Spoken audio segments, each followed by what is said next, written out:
Creating code has become incredibly easy. You ask something to a magical box and the output is code. Engineering has not become easier. Creating code has become easier. So yes, we can engineer more, but engineering is still the same challenge. What you know necessarily is not as valuable as it used to be because you can look up so much more. It is easily accessible knowledge nowadays. So also how you behave and how you look up is a lot more valuable than it used to be. Do you stay for the financial aspect, regardless of the toxicity that you experience? Or do you remove yourself from that position, therefore giving away the gold, but taking off the handcuffs? You have to decide. I have to do the things that give me the most energy. Otherwise, it is not going to be sustainable. If I don't enjoy it anymore, the whole thing, like a house of cards, it crumbles. Yes. Q&A time. I have my questions. Let's do this. Now, how should one navigate a corporate environment that is resistant to adopting new technologies or insisting on sticking strictly to legacy/mainstream stacks? Yeah, this is really hard, right? Because you want to innovate as part of a bigger organization, but in essence, innovation might not be what the big organization needs. They might need stability and they might need reliability. And typically, with stuff that they already have in production, which can still be legacy, or kind of proven technologies, is the safe option for an organization. So if you want to experiment, where do you go? Typically, those big organizations, they have experimentation departments where you can experiment with new technologies. And once you have shown results compared to older technologies or what the new technology offers, then you might be able to roll it out throughout the organization. In essence, when something new pops up, like ChatGPT or Claude Code, for example, there are people that are trailblazing. So how can you be one of those people? Typically, they are the people that are more senior, sometimes even staff, and that are in departments that are responsible for that. I don't feel like if you are in a product team and responsible for delivery, you might not get much room for experimentation, for new tooling. So if you're not in that department specifically, find them. Find the people that are doing that and learn from them or join them. That's one. That is with specifically the example of Gen AI, for example. But when it comes to moving from Java to Kotlin or from Java to Go or from Kotlin to Go, it can be that in the end, you have to agree to disagree, where you think something is better, but the organization doesn't agree. And then either you stay in the organization or you find yourself a startup where experimentation goes a little bit more hand in hand with the culture, and you can afford to take more risk because taking risk also comes with big rewards. In some bigger organizations, they do not have to take the risk, so they don't take it. It really depends on what environment you are in. So it can be really frustrating if you want to work with a specific technology and you're not allowed in the organization. So you have to make a choice. Is the frustration for you big enough to look outwards, or can you actually work with those newer technologies in hackathon days that you get, or outside of your work in little personal projects that you can build? It really depends on your context, but you have to make a decision. In the end, if the organization does not move and you have tried, you've talked to people, you understand the organization, you understand how this might have benefits, but you cannot get the organization to move, then you have to decide. I will say with AI tooling nowadays, it is much more possible to modernize from certain technologies. So you can also play the cost route. If you're saying this legacy Oracle infrastructure that we have, yes, we are quite dependent on it, but have you looked at the licensing costs? And we can modernize and have shown in a little small proof of concept that through this tooling, we can modernize to an existing language that we already have. Can we actually do this? Because in the end, you have a business case. And people, when it comes to money, all of a sudden they listen. So the cost saving aspect for modernizing might be the route to go. If it is literally one language to another and there is no business case, there is no cost savings, then that's a very hard one. So think of what your use case is before having those conversations. See if there is an angle, and if there is not, make a decision. How can I build mental resilience and avoid internalizing negativity when working in a toxic team, environment, or with a toxic manager? Toxic relationships. at work. I mean, in essence, what do you do when you have a toxic friend? You can only go so far in dealing with toxic behavior. People end friendships if people are toxic. People end friendships for much less than toxicity. So if you find yourself in an organization like that, but the organization has a lot of benefits, which means you want to stay regardless of the toxic behavior, find something that works for you. If your work is your whole life, then this can really affect you.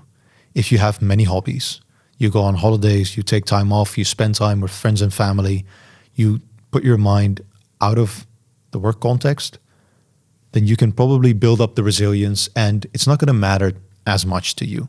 But if you're a person that is very much, they care about their career, they want to grow as fast as possible, and they are encountering a toxic environment, then this is going to be very challenging because it is in the way of what you want to achieve. And I'm very sorry, it is very hard to change toxic culture, right?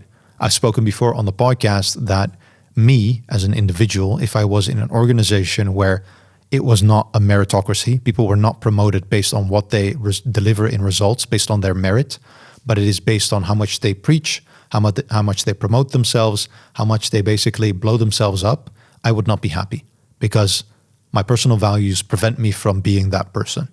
And if the only way I can get a promotion is by doing so, I would be unhappy because I would feel like I would show results or I would accomplish certain things and they would not be valued as much as people that show results similar or lesser than and then blow themselves up. So I would need to remove myself from that situation. Or there is also the concept of golden handcuffs. If you get paid so much that you looking for a job elsewhere where you get paid equal level is just not out there, is non-existent, then you have to make a choice, right? But then you cannot be the person that wants to grow as fast as possible within their career. You already earn above and beyond, apparently. So then you have golden handcuffs. Do you stay for the financial aspects, for the benefits, regardless of the toxicity that you experience? You can definitely put your mind at ease with regards to anything outside of work.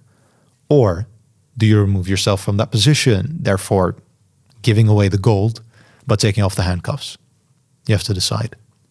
Looking back on your journey, what does thinking in systems actually mean in practice? And how can I deliberately start applying that in my day-to-day? Systems thinking. I don't think I do it deliberately.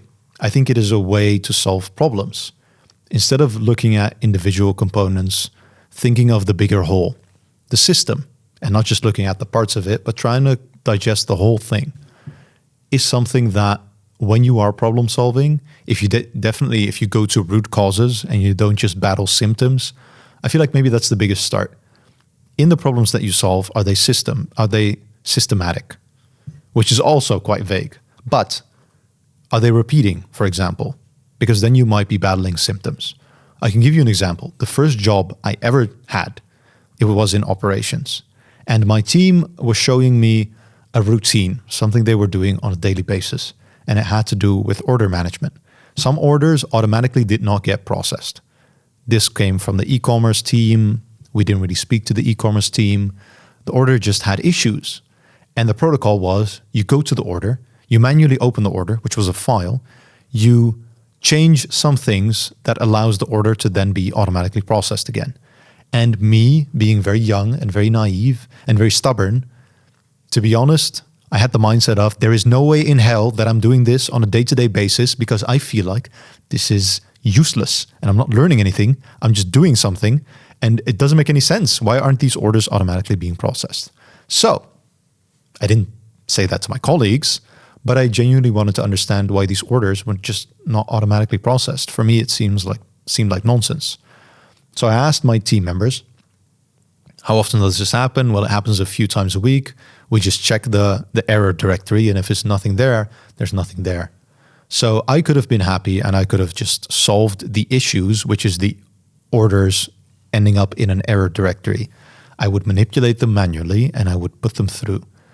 And then the next day I would do that again. And the next day there might not be an order, but the next day, if there's an order again, I would have to do the same thing.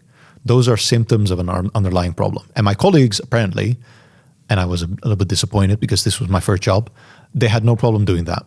And I did. So I learned what the issues were. They were only issues in specific customer data, spaces here and there. And with the knowledge that I have, I was like, we should definitely be able to prevent this from a data entry perspective. So I went to the e-commerce team. I was also new, so I introduced myself. And I did not think of all of this by myself. By the way, I had a mentor and I was like, I don't think I can do this. Like, this is literally week number 2. And I already think this is not something I can see myself doing sustainably. And he was like, I absolutely agree. So let's go to the e-commerce team. Beautiful. I introduced myself. I was like, okay, this is the issue that we have from operations. Who can I speak to that knows a little bit more about this and data entry? And it turns out that the data entry did have the validation I was looking for. So there is no way that new data entry can have the issues that were causing the error orders not actually automatically being processed. But we had old customer information that was already there in a database before the validation was in place. So it took us a while to figure that out. And with a while, I mean literally half an hour. And then I asked the person that managed the database, can we do a cleanup? Because as a result of that, we will never have orders ending up in that same error directory, or there will be new issues. And we will still be able to fix them if we look at root cause problems. So I learned that in the second week of my first job, not fighting symptoms, but genuinely figuring out what the problem was. We fixed it by making a connection with a different team, explaining the issue to the best that I could at the time, by not being afraid of doing something that my colleagues hadn't done before, and therefore actually figuring out what the problem was. I also learned a little bit more about the system because we have data entry, then it goes to a database, and we also have older account information, which can also be used to fill in an order. Makes sense now that I'm communicating it like this, and likely this is something you already knew.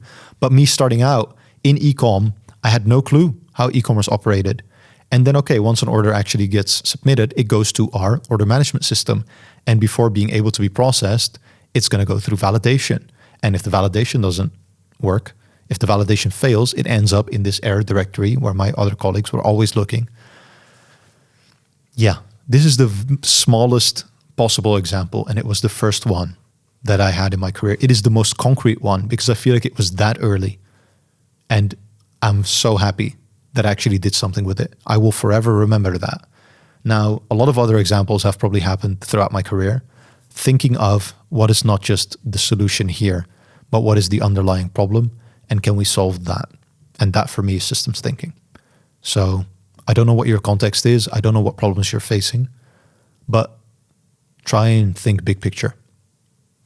That's my advice. At what point does a strong engineer or developer become a solutions architect? Is it competency or more of a mindset shift? I feel like it is both. Solution architects, in essence, I did an episode with Gregor Hope, and on the day of recording, it's coming out next week, but when you're listening to this, the episode is already out. So definitely check that one out because it is one of the best conversations I have had about software architecture. In essence, you can have a different background while still being or responsible for architecture. You can be a product-minded architect, software-minded architect, security-minded architect, doesn't really matter. In essence, you do have to know your hard skills. So on enterprise, what does it mean for us to adopt a new system or a suite of applications throughout our landscape? And if we have a scala of already existing applications, do we consolidate or do we consciously choose to adopt new systems within this landscape that we have? Those are things that you will be responsible for as an enterprise architect, or one of the things I think you can be responsible for. Let me paraphrase it like that.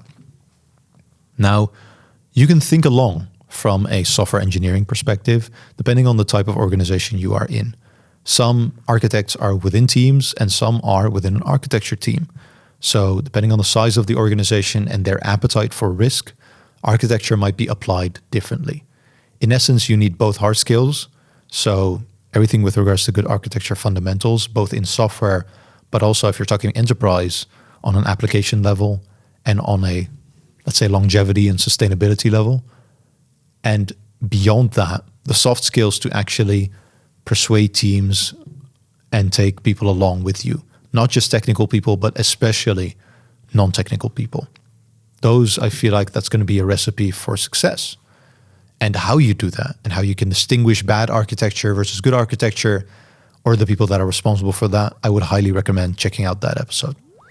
As an engineer, how can I improve at communicating architectural/technical decisions to non-technical audiences without oversimplifying?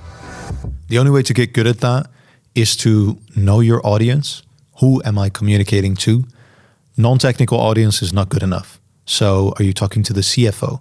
Because the CFO might want to know about the cost specifically. That is what they're responsible for, or how this is going to impact revenue or operations. If you're talking to the CMO, they might want to know, okay, how can we make this marketable? Or what are opportunities here if we actually build this? Depends on what you're pitching and it depends on the context, but knowing your audience is, for me, step number one. Secondly, get feedback before actually doing the conversation. If you have room for that, you don't have to ask feedback for a CFO or of a CMO, but people that you know in marketing or people that you know in finance, they can give you feedback because they are also the audience. Maybe not at the highest level, but in essence, asking for feedback cannot harm you. And lastly, experience builds experience, compounds. So the more often you do this, the better you will get at it, especially in how much you drill down the technical concepts and how much in the end you simplify. It is a skill. The really good engineers, they know how to simplify and how much to simplify. And they don't just use buzzwords and fluff words in simplifying, but they still make it concrete. They still make it land. They know how to communicate it. One, because they've done it enough, but also secondly, I feel like after you've done it, ask for feedback. Did you understand what I said? And that's kind of confrontational and direct. But in essence, did the person understand what you were going for? Or is their opinion that it's too simple? And it is still one opinion. So ask for feedback from a few people and then see what you can change, what you want to change, and what you don't want to compromise on. In the end, you're responsible. So doing your homework, doing it many times, both homework and the pitch or the presentation, the simplification, and then asking for feedback. Learning and adapting and doing it again continuously. As someone who would like to take on a more leadership role and wants to progress in their career, what are some of the responsibilities I should take? Interesting. If you want to grow in leadership, leadership is not just a title. So you can show leadership in whatever position you have. Doesn't matter if you are early in career, mid or senior. In essence, leaders can come from everywhere. And I believe that. They are the people that somehow, magically, get people on board. They build relationships, and when they are there, things just are smoother, in essence.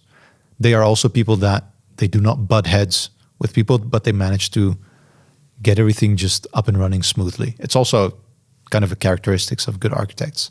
But in essence, let's say you start within a team, product team, right? If I'm responsible for product, one of the things I love telling my team is, I want to know what your ambitions are. What do you want to grow? What do you want to achieve within this team? Because me, responsible for product, I am better equipped to put you in a position to thrive and to put you in a position to achieve those things. I do that because I genuinely enjoy it. I'm curious, and I think people will be more motivated in how they deliver and what outcomes we are working towards together. So it's both strategic, but also definitely personal because I like helping people. Now, not every product person does that. However, you as person within that team, you can take the initiative. You can have a conversation with your product person and say, this is really what I'm looking for within this project that we're building. I want to grow more towards front end, back end, any type of hard skill that you have, or I want to grow more towards more leadership roles. So if you are starting early in conversations with stakeholders, can I be there observing? Or can I tag along? Or can I have a certain level of responsibility within a project that we have, right? You can do that to your product person. And secondly, you can also do that to your manager. Have the same type of conversation with him or her. But in essence, you're in control of your career. So you need to know what you want to do, what you want to grow into. It can't just be, I want to be a leader. It has to be somewhere within the organization that you can point at and say, this is what I want to do. How do I get there? Right? I want to be engineering manager. How do I get there? Or in the end, if it's not within the organization, I want to be an enterprise architect. How do I get there? It also is a signal that if you want that and it's not in the organization, your engineering manager, damn well, if they want to keep you, make sure that they have a conversation with you on what you can do within the organization that has similar responsibilities as the title you're aiming for. But all of this is a conversation starter. Then you have to put up your effort, basically. You have to do it. You have to walk the walk of leadership. Now, it's not a one thing that you can do, but within your sphere of influence, you probably have people that you think are leaders or are showing some of the leadership qualities. And based on that, what you admire, you can see and even have a conversation with them with regards to a learning path for yourself. I had someone in my team, his name is Robert, Dutch guy, Robert de Jong. He's not going to listen to this, but I learned so much from this person. And I never expected it. He was not my mentor, but somehow I always went to him with specific questions because I just loved the way he interacted with people. It wasn't even what he knew on a hard skill level, even though that was solid. It was just his charisma. And he was super social, very extroverted. He would just talk to people and make people feel at ease. And when you work with Robert, you would just be like, man, things are going to be okay because he's here. And in essence, he did not do all the work himself. He definitely also delegated and made sure that other people knew what they had to do. But I really just liked his approach. So I stuck to him. I basically asked as many questions to him, and he was completely open to that. And I learned a lot from his approach, right? One of his mantras was, act nice to everyone, okay? Show kindness. It doesn't matter if it's your colleagues or a person that's there to actually clean the toilets. It does not matter. You are kind to everyone. That is one of his fundamentals, one of his base principles. And he builds on top of that. And I could see that, right? The guy is genuinely kind to everyone. And I always admired that. And I feel like I'm not at that level, but I want to be there. So I try and do that daily, basically, showing the same type of kindness. And hopefully people think, okay, Patrick's here, it's going to be all right. I will never know. I can ask for feedback and I have to believe that. But yeah, imposter syndrome. But in essence, those are some of the leadership qualities I really liked and I wanted to learn from. So that was my approach. Speaking of imposter syndrome, I sometimes experience imposter syndrome. How can I overcome it and build confidence over time? I also still feel imposter syndrome. I've shared this previously. The biggest feeling I had of imposter syndrome was when I landed a job that I felt like was not for me. Like for some reason they hired me. I don't have no clue how I got here. And everyone around me is way better at executing than I am. And I'm just lucky to be here. That was genuinely the feeling I had. And thinking back, I still feel like that genuinely was valid, to be honest. Because one of the things I noticed was I was learning how to swim and people around me were already swimming, surfing, diving, doing whatever in the water they could. And I was like, man, like I really have to learn the basics here. But in essence, the funny thing is, everyone around me knew that that was the case and that was fine. And they were more than willing to help me learn how to swim, how to do whatever I needed in the water. Man, this analogy has gotten quite far. So that really helped because I had the conversations with them. I also said I feel like I have imposter syndrome, especially when these things happen. And especially when I work with you, one of the people, basically, because of X, Y, and Z. And then we deepened that out. And then they gave me perspective and it really helped because they showed me that it is okay for me to not know things and it is okay for me to learn. And in the end, we are responsible as a team. A lot of that has to do with the environment I was in and the way that the people around me approached it. So I feel like I just got lucky in the end. But if you have the feeling of imposter syndrome, reflect. You can be your best person if you reflect on your own behavior and what made you feel that in a certain way and how can you accommodate for that. But also give yourself some grace. Like it is okay to not know things.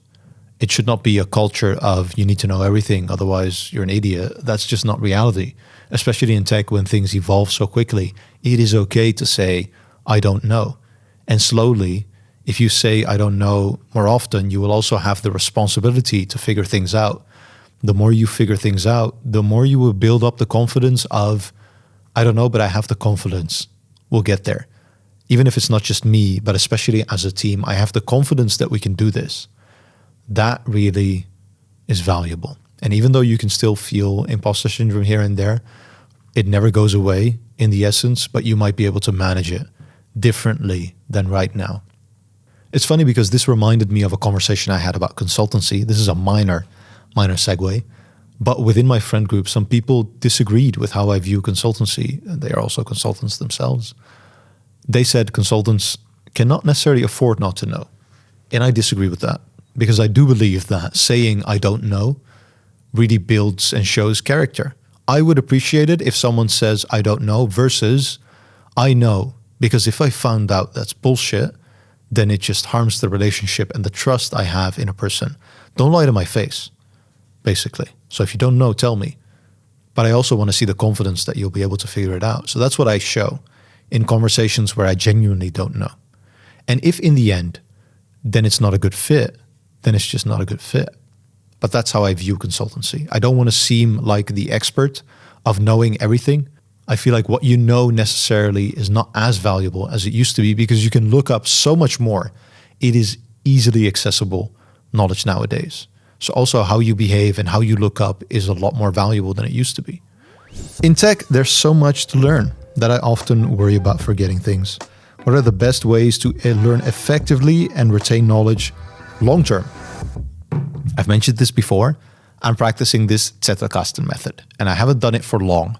But the idea of this is you make notes and you make them in a specific way and in a specific system in which your knowledge will compound. And the idea of this note-taking system is that you also build relationships between your notes. And in outcomes, you can have a graph where certain topics that you've taken notes on can interconnect. And because they are your notes and you distill contents and put them in your own words in a note-taking system, therefore, you might be able to retain knowledge over time. I'm very early in my note-taking career, in my note-taking system. I was taking notes and they were just scattered. And then I had a note-taking system, which was not really a note-taking system, but it was just chaos. And I wanted some structure in there. And I still have the same feeling of wanting some structure in there. And I'm doing my best. So that with regards to note-taking, I feel like the better of a system you have in place, the system that works for you, just try it. It's a lot of trial and error. But if you have something that works for you, retaining knowledge is going to be easier and easier.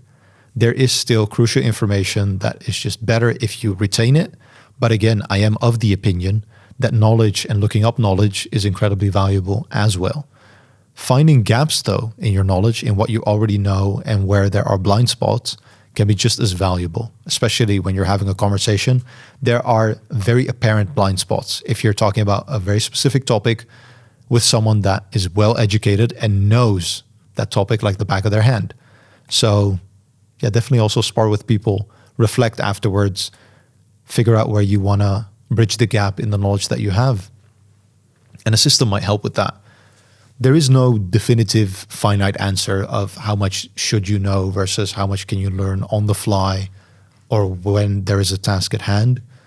Experience builds, and I am just not a person that loves studying for the sake of studying.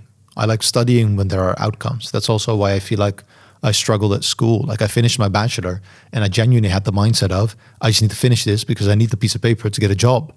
And that might not be nowadays, especially in tech, the most effective career path. It might be the most safe career path when we're talking about risks, but in the end, what you show in results is incredibly valuable. What you show in skills or how you applied those skills is incredibly valuable. So yeah, knowledge is an accelerator for outcomes, I feel like. What mindset or habit has helped you the most in your personal and professional journey? Habits and mindset. I feel like I have the mindset. I'm a pretty chill person. I don't know how much it comes across in this podcast. People say they like listening to my voice because it's relaxing. I am genuinely quite a chill person. I've had a lot of learnings throughout my childhood, throughout my upbringing with regards to friends and families and things that have happened and people that have passed away and my mom being ill, having cancer twice and going through all of that. It has shaped me and turned me into the person I am now. And throughout that, also probably how specifically my mom raised me, I have this feeling of no matter what happens, it's going to be okay. So when work gets really tough and there are deadlines and I'm feeling pressure, in my head, no matter what happens, I'm going to be okay. So worst case scenario, I fuck up. What happens? Are they going to fire me? It's very hard to fire someone in the Netherlands. So even worst case, if they will fire me, I will have severance. And I will have several months to figure out what I want to do with my life and what the next job is going to be. And if I never get another job ever again, there is unemployment benefits that the Netherlands offers. So no matter what happens, it's going to be okay. I might not like it. Might not be the best case scenario because, we were talking about worst case. But if it is even a little bit better than the worst case scenario, it is still okay. I feel like with that mindset, I'm never a person that likes to doom think. I also am very much a person that was raised in a way where if I said I could not do things, my environment around me would get angry and would say, you can do whatever you put your mind to, okay? Don't say you can't do things. You can definitely do things and they require effort. So if you want to do it, put in the effort. Otherwise, you can still do it, but you choose not to. It's your decision. You are in control. That's kind of also with that directness and with that vigor and passion. It's kind of how I was raised. That's how it feels like. So I take that with me. And it might not be a habit. It's definitely part of core values and a perspective and maybe a mindset. But I feel like that has helped me a lot in essence. I've covered on this podcast salary negotiations. In essence, no matter what happens, it's going to be okay. You're going to learn. I feel like also, whatever happens, there are learnings to take away from. You might not understand your learnings now, but maybe as you grow, as time passes by, you will reflect and you will then appreciate maybe the learnings that you did not realize existed earlier, which is also fine.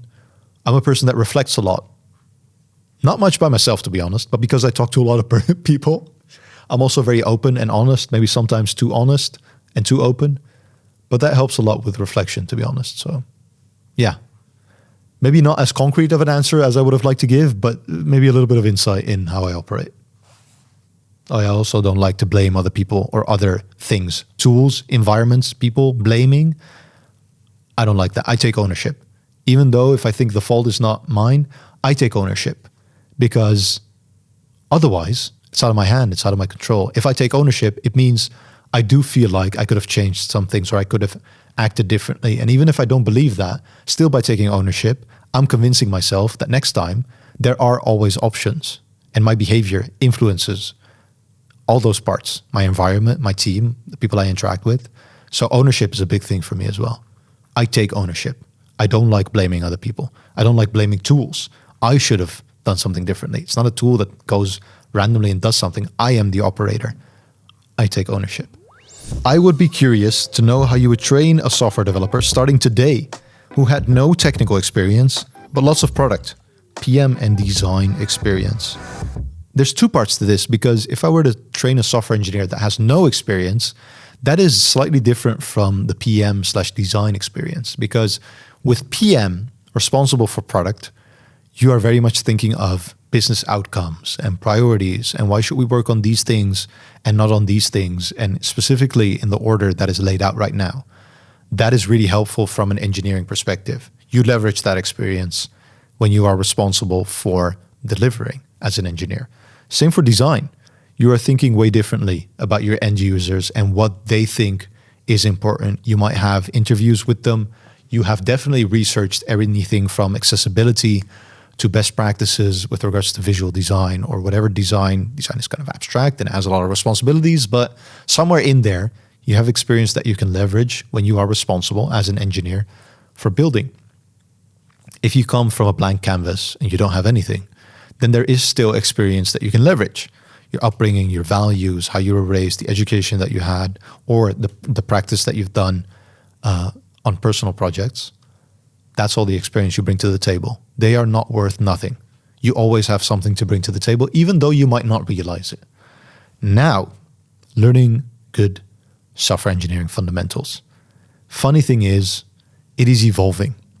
With the tools we have now, coding has become much, much easier. So that is not where I would start. Maybe I want you to understand coding, and I definitely want you to be able to read coding, but writing code is not going to be as much of a topic in the education that I foresee. So I want you to be able to read code, digest code. I want you to be able to understand code patterns and certain behaviors. And AI tooling can help with all of that, by the way, because it will be the tutor for you. I feel like hallucinations have gotten to a point where it's negligible and the information that you gain is dense enough and it's going to accelerate you enough in combination with human interaction that you basically have a software engineer on your computer that you can ask questions to. What does this mean? Or why is it written in this way? Or I actually have read this. Is this comparable to this or is this something else? Those are all questions that you don't have to wait when someone is available. You don't have to book a calendar slot. You can ask them as they pop up quite quickly. I wish I had this when I was learning. I asked so many questions to the people around me. First of all, because I felt comfortable enough to do so. Second of all, they also wanted me to learn as fast as possible. That was the environment. But in essence, I could have also done that and asked it to whatever AI tooling I'm using. I like my experience, but I feel like if I were to grow up now and had to learn software engineering, I would leverage the hell out of that. Ask whatever. And if things don't make sense, don't stop thinking. I feel like that's my biggest takeaway. You still have to do your own critical thinking. And you will be good at pattern recognition and you will be better at strategic thinking the more you do it. But I feel like specifically problem-solving skills, pattern recognition will be very helpful in your learning process. And you will be able to ask whatever question you have, which is incredibly valuable. Now, the coding part, why I don't want that to be as much of a focal point is because right now, creating code has become incredibly easy. You ask something to a magical box and the output is code. And if you look at the total lines of code that are executed in a piece of software, right now, a lot of people are creating software that only gets executed once because it's way easier to build something that is custom for your own use case. And sure, there might be products out there, SaaS products out in the market, but typically, because it is so custom, either they are paywalling you or it's just not out there. So people are way more often building something custom, executing it once and then throwing it away because they just needed it once and it's now more easier than ever. Now, architecting good software systems is very different. Even though we are also moving from vibe coding to vibe engineering, creating good systems, or what does that look like? Those are the fundamentals I want new people to have. Everything with regards to system design. Also, starting out small, how to expand, when does it make sense? Those would be, I think, the focus points. So no matter if you start with a blank canvas or you have product and design experience, figuring out what good software systems are, how do they operate, looking at your competitors or already environments that you can read on online, read incident reports, because those typically give a lot of information. They are very, very dense with learnings, can give you a perspective. And in the end, you will have to join a team. You will be responsible for a suite of components and systems and applications, and you will be tasked with delivery. I, from product, don't really care how you do it, but I do care that you are responsible and that you understand what is running and how it's running and how things kind of are interwoven in the system that we have. So, yeah, some stuff you can learn from, some stuff you can read, definitely, theoretical and educational, and a lot of stuff you will have to experience. Have you ever worked with Brazilian developers? What is your opinion on hiring engineers from Brazil or LATAM? Yes, I have Brazilian colleagues. I would even call them my friends. Some of the Brazilian colleagues and friends, we've done podcast episodes, and I really enjoyed them, actually. Brazilian, LATAM, people coming from Asia, North America, South America, Europe, they're people. They're all people. We need to connect as humans before we can connect as teammates, colleagues, anything else like that. And I feel like, I connect quite quickly with my Brazilian colleagues. It might have to do with the culture, might have to do with the friendliness or the openness, or also them really wanting to connect. Because, I mean, if you're outside your home country and you come to a new culture, you just also are very curious and you want to learn. So it's nothing to do with specifically people coming from abroad. We just connected really well. I don't have a preference for where you are from. I do see that some cultures just get each other more. Some has to do with hierarchy, some has to do with work culture. That can be a benefit or it can be a curse. So yeah, I like open-mindedness. I like open perspectives. And that can come from any culture, to be honest. It can come from any person. So I feel like the more open our perspective is, the more we are open to learnings and learning from each other, and the better the outcomes are in the end. So that's what I look for. My plan is to work as a software engineer in the interim, building strong coding skills while preparing for my transition into cybersecurity/penetration testing. Does this sound like a strategic path to you? Would you recommend any adjustments? This is a hard one. Like, I'm not a cybersecurity expert. I'm not a penetration testing expert. I feel like whatever experience you leverage, whatever experience you have built up, you can leverage in whatever you do. So I know a person that hired a dentist who went to boot camps and re-educated himself to be a software engineer. This was a he in this case. And the person hiring said, already this person has shown that they can go through lots of educational curriculum to be able to be a dentist in practice. And they have done that for a few years. For them to move and re-educate themselves to a different career, they really admired that, right? They are giving up a huge salary to kind of start from scratch in a new career. And they admired that so much that they gave this person a chance, right? It wasn't just okay, based on the context and the papers and the theory, here's a job. No, they actually had a conversation with this person. But still, the fact that this person had gone through that showed ambition, shows what the person wants. So I feel like whatever you do, either if you are still early in career or you come from a different career path, there's always experience that you bring. Now, is being a software engineer going to help in cybersecurity and penetration testing? If you were to ask me a black and white answer, my answer would be yes, I do feel like it will help. It doesn't mean that it's the only path. If there are junior cybersecurity consultancy roles, for example, then I think doing that compared to first building up a career in software engineering would be better. But in the end, I haven't done it. So this is very theoretical. If you are already a software engineer or you're already an engineer, then figuring out how you can apply some of the responsibilities that cybersecurity people are responsible for in your day-to-day as a software engineer, to building secure systems or thinking about security, privacy, and risk, for example, or data protection, can already help and can show what you've done on the job. So I'm assuming you're this software engineer, figuring out in your domain what you can do for any of those topics, safety, risk, personal data, etc., that's gonna really help, because then you are already applying probably what you will be responsible for to a certain degree, and it's something to talk about when you actually apply for a job fully. What market/industry/area do you see the most potential for at the moment? Specifically for solopreneurs to look into, to find problems that can be solved. Right now, I feel like everyone is trying to figure out where the gold is for Gen AI. So the funny thing is, there is a lot of educational content that can be created for that. I feel like if you have a way of communicating either online, and likely this is going to be through video or even through newsletters, and you know what the fundamentals are versus what is specific to tooling, and you can really teach and educate fundamentals, then you probably are pretty well off if you're able to package that. There are many platforms that offer courses, structured courses for X amount of weeks that will teach you a lot, specifically in tech. And the people facilitating those courses, they are making bank, to be honest, because me, for example, I get a study budget. I'm responsible for finishing that study budget within the year.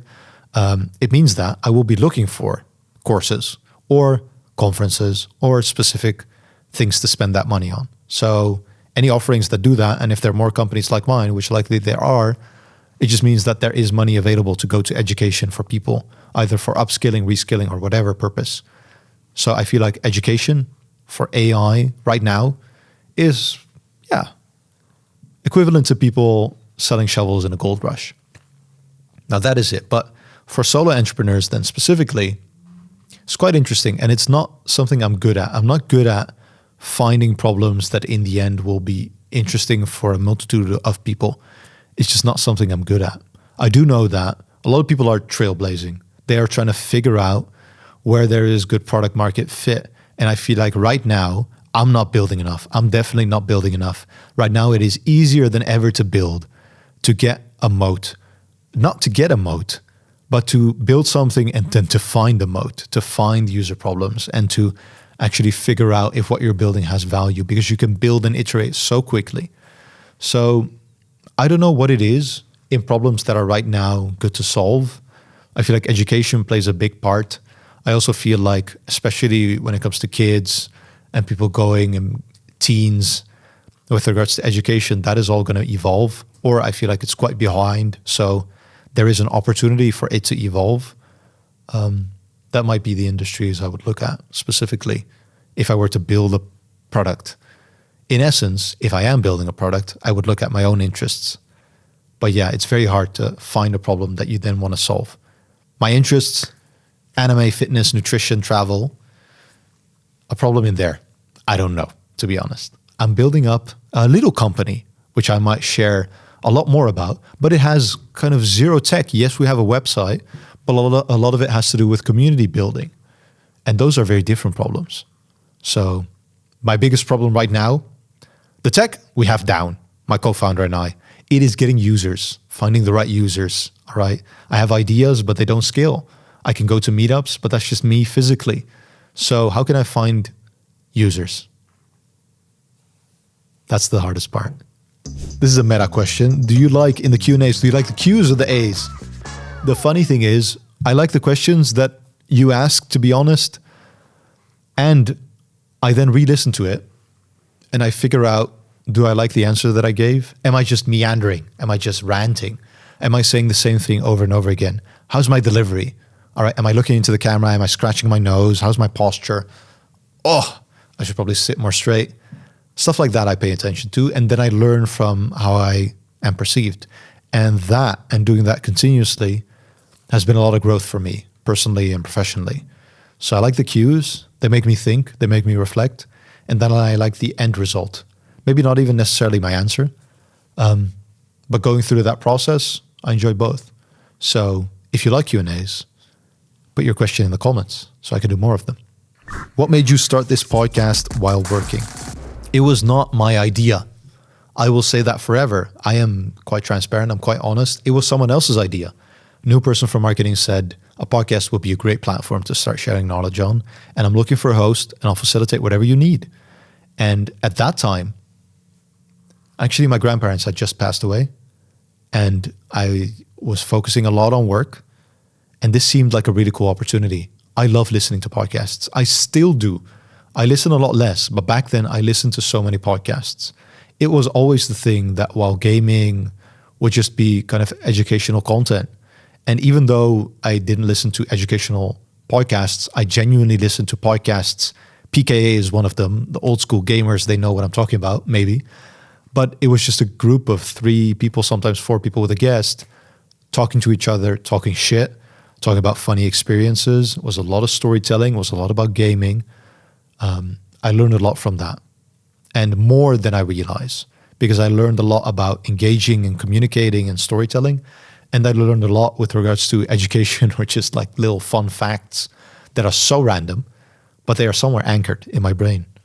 So the opportunity to do something that was similar, I did not want to let that pass. I jumped on it immediately. And that's what started the podcast. What were your strong opinions about software development or tech in general, which changed/challenged after talking to guests on podcasts? I'm going to take the most recent example, and this is a conversation that is not recorded yet. I hope it's going to get recorded. The person has to get back to me, but this is a person that has worked in big tech, and they are responsible as staff engineer for topics like risk and safety as an engineer.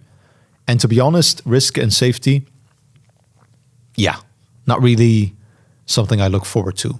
It's been in the way sometimes when I'm trying to deliver, especially in bigger organization, like banks, for example.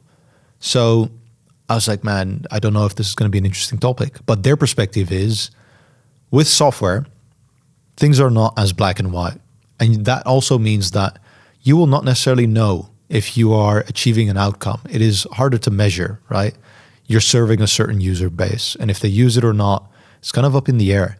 But if, as an engineer, your responsibility is safety and risk, it's not a lot of gray area. If there's something you cannot do, you need to make sure that the software cannot do it. In essence, if you're then bounded by that in the software that you're creating or the systems you're building, there is less room for error. It is like doing software engineering with much higher stakes.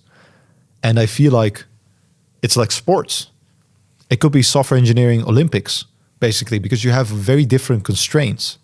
And if you can still deliver in such a way, or still have output throughout many teams due to the system you have orchestrated that is safe and that mitigates risk, and people are not bothered by it, then that's actually quite cool, to be honest. That changed my perspective, because the best safety and risk in a software delivery lifecycle, if I'm an engineer, I don't want to experience anything blocking what I'm trying to deliver, right? Then it would be in the way. But if the system is set up in such a way that I can deliver, and I don't even realize that everything is safe and the risk has been mitigated, then that's actually quite cool. I am fully enabled. And I mentioned earlier, I like helping people. Enabling people on that level is quite cool. So if you're responsible as staff engineer, overseeing multiple systems, multiple teams, and your mindset is, I don't want delivery to go down. I don't want to throttle throughput, right? I want people to excel, and I want people to have the fulfillment of delivery. However, these are the constraints, and that's what you accommodate for. That's actually quite cool, to be honest. What are your 3 to 5 predictions, strong conviction, about how AI will transform development/employment? If writing code is outsourced to AI, what should be the new definition of 10x engineering? 3 to 5, man, you are asking me a lot. I might give you 1. And this also comes from personal experience. I was responsible for product. Then I went back to hands-on for close to half a year, mainly because I was feeling FOMO, fear of missing out. Tooling had evolved. I was responsible for product for a year and a half. And I was talking to people that were doing things and I was not doing those same things. I was not responsible building daily anymore because I was responsible for product. So I wanted to go back to hands-on. And the software development lifecycle with AI tooling for me changed because I was much less bothered by finding information, by actually typing myself. And I found this new way of working, which was me orchestrating. Giving you an example. I would be responsible for a certain ticket. I would go to my CLI. I would have my Claude Code set up to go to my ticketing system. Doesn't matter if it's Jira. In our case, it was linear. I would say, we're going to pick up this thing. We need to make a plan. These are my ideas. These are the constraints. Let's create a plan together of what that would look like. I need you to think about these things. And that's what I would start with. Then I would have a plan. And context, specifically with AI tooling, it spoils like milk. The fresher, the better, basically. So with that context, I would have a plan. I would put that in Markdown. Nowadays, there's more automated ways of doing so. But this is back in the day when I was doing it, which is still a few months ago. But still, plan in Markdown. I would open up a new context. I would say, senior software engineer characteristics. We're going to execute this plan. I would execute the plan. I would review it myself. The plan would be executed quite quickly. Sometimes there was a little bit of back and forth with regards to, okay, we need to think about these things. Do you have a preference? Do you have a decision? We need to come to a decision on this thing. We need to decide. It's like a buddy, Claude Code and I. It's a lot of fun, to be honest. I found a lot of joy in it. Once something was executed, I would review it myself. I would actually ask to make the changes if I found some things, or sometimes I would manually change it if I thought that was faster. And then a pull request would go and my colleagues would have feedback. And again, with Claude Code, new context, we have built this thing. This is the feedback. Let's go through the feedback one by one and see what we want to do with it. That would be my software development lifecycle. In the smaller sense, from picking up a ticket, building, testing, reviewing, there would always be unit tests or integration tests in the build process as well.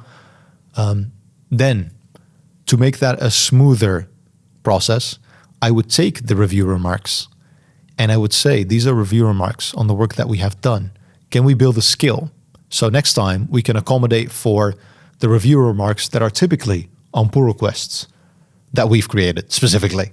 So yeah, I don't want to do the same thing over and over again. If there's something that happens twice or three times, there might be a pattern. So I would take that and I would build a skill specific to that. So my next cycle would be, if we've built something, Claude Code and I would execute the review skill. So with that skill and with some of the remarks that we have distilled, we would see, is the code actually fine? And then I would take the review skill and I would take the code and I would make a code convention skill specifically.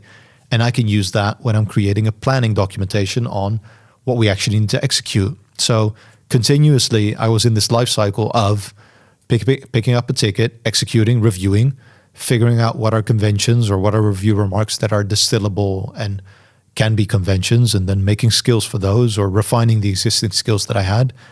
And when that was smooth, I could do that in one terminal. I could do some research, and in another terminal, I could do execution. I could copy the code base that I was working on multiple times locally to have multiple terminals, both doing research and execution in parallel.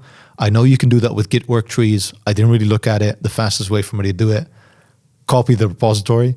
So yeah, probably at some point I need to figure out how Git work trees work, but there's not much downside to this, to be honest, and it worked quite well. That was my life cycle. And in essence, in explaining all of this, I have forgotten the question. My prediction is that this life cycle will hold, or this life cycle will more evolve. And I've already seen people labeling this as vibe coding. I've seen go beyond, where they figure out a way to turn vibe coding into vibe engineering, where the system that creates the software also self-reflects with the same conventions and creates a whole system instead of just one feature specifically. Very cool. I feel like that is more the future. Engineers will be responsible for engineering. Engineering has not become easier. Creating code has become easier. So yes, we can engineer more, but engineering is still the same challenge.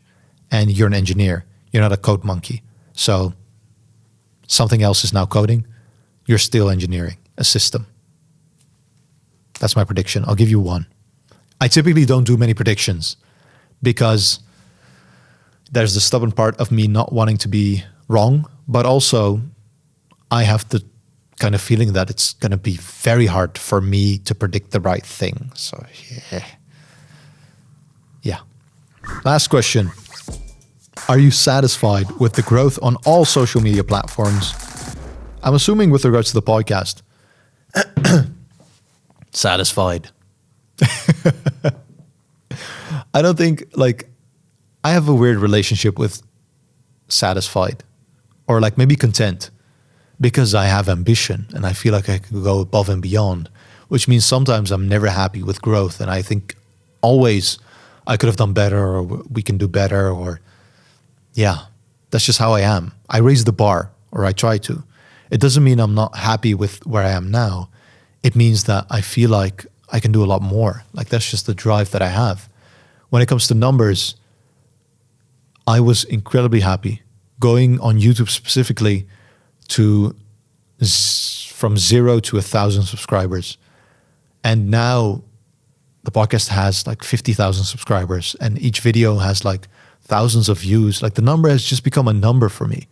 I'm happy with people commenting, saying I genuinely learned something from it, or I absolutely disagree because of X, Y, and Z, because it gives me perspective. It shows me growth, and I'm genuinely having fun talking to people.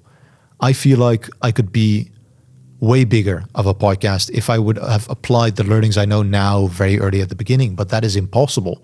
I cannot go back in time. It is what it is right now. And I hate when people say it is what it is, but in essence, I know what I know, and I'm very thankful for those learnings. And if I ever start something new, I can apply those learnings from the start. And I'm happy that I'm still learning and I'm still experimenting. Specifically on things like Twitter or LinkedIn on my personal accounts, I feel like I could have grown to a much larger audience there. But it drains me sometimes. I had the idea of creating weekly LinkedIn posts, and I followed through on that for a long time. But in the end, it was just draining. I was not doing it because I was enjoying it. I was doing it for numbers. And once I realized I was doing that for numbers is also when I stopped doing that. In essence, I don't need to reach numbers on LinkedIn. It's not enjoyable. I see a lot of benefits there, but it just doesn't give me energy. With the podcast, I don't do a lot to contribute towards growth, in essence. Probably because it doesn't give me joy, but also I don't have a team, so I have to make decisions. I have to do the things that give me the most energy. Otherwise, it is not going to be sustainable. And because I don't have a team, or I don't have a big team, I should say, if I don't enjoy it anymore, the whole thing, like a house of cards, it crumbles, which is a big risk. But in essence, my podcast, I do have to enjoy it. So I do the things I enjoy. So yeah. Am I happy? Yes, I'm very happy. To be honest, I'm very thankful because there would be no podcast without an audience. And the fact that the podcast now has an audience, a community, people that are watching, people that are listening, people that are sending in questions to gain my perspective, I'm very thankful for that. So yeah, if you're still here, thank you for listening. I love doing Q&As. If you have more questions, put them in the comments. This has been it. I've done Q&As now back to back because of the amount of questions we had, and I'm really thankful for that. So see you next time.